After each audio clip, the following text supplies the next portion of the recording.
Hello! Today we will go hiking in the highlands. In the endless spaces of Ringebufjellet, a German plane Junker Ju-52 crashed in 1942, and its fragments still lie there. Just 2.5 hours from Oslo airport lies the town of Ringebu. Here we will exit the E6 highway. Look out for the sculpture of a mirror snake as a landmark. Next we will take the road number 2204. The road gradually climbs to a height of 1000 meters above sea level. By the way, the high mountain part of this road is closed during the winter. Along the way you will find small parking areas with various hiking roads starting from them. Here are the coordinates of the parking spot closest to the trail leading to Junker. This is where our hike will begin. Remember, the weather in the highlands can change rapidly. We went from plus 21 degrees in the valley to plus 7 and drizzling rain at the top. Be sure to bring warm clothes and plenty of water. For more tips on preparing for a hike, we have covered it all in another video. Link to it you will find in the description. So, let's go for a walk. A well-trodden path winds its way up to the mountainside. From the parking lot to Junker it's over 8 kilometers one way. The trail is marked with red T signs for easy navigation. Right from the start you will climb about 100 meters. The views from this spot are incredible.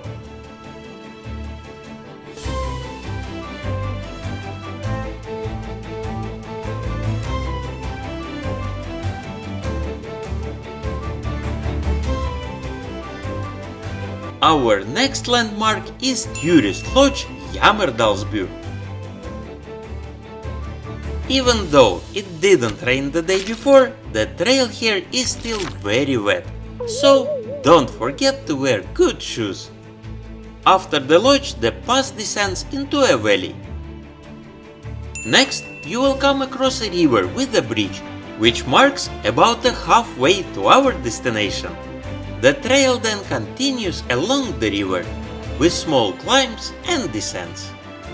Here there is no noise from civilization, just the hum of bees, the sound of the river, and the distant bells of grazing sheep.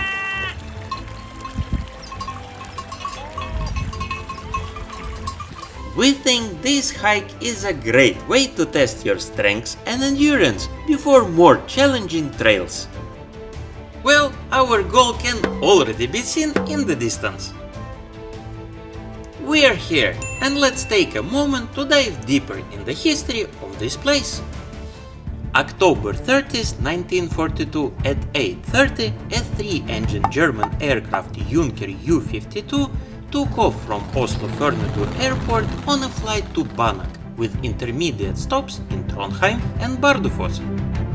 About an hour into the flight, while flying over Ringebufjellet, the crew encountered bad weather and heavy icing, forcing the captain to attempt an emergency landing on a high mountain plateau. However, instead of safe landing, the aircraft crashed hard into the ground, killing the captain instantly. Another crew member was seriously wounded in the crash, and several others got injured. The survivors of the emergency landing in the terrible weather ranging on Ringebufjellet had to leave the wreckage in the search of other people for help. And they made a very difficult journey through icy and lifeless mountain expanses. And after a 2-mile walk they reached a hut in Sturtan, above the town of Fovank. In the hut they found its owner with his friends. Despite the fact that the survivors were enemies, they still helped them, believing that there is a big difference between disliking someone and helping people in need. For several days, bad weather covered the tracks in the snow and prevented the rescue team from finding the aircraft and the remaining crew members. and only when the weather improved on November 3rd the plane was found and the rescue operation was completed. Usually, after wandering around the wreckage, people turn around and head back. But as we looked at the wreckage, one question came to mind. Where is the rest of the plane, especially the tail? It was clearly visible in the archive footage. After studying the map, we noticed something to the southeast, so we decided to hike another 700 meters along the path. By the way, it is a sad fact that the plane is disappearing bit by bit every year. It's not sinking into a swamp or rusting away. Its parts are being taken as souvenirs by tourists. Oh no! We find this inappropriate and even outrageous, and we believe that the viewers of our channel going on this hike will take with them only bright photographs.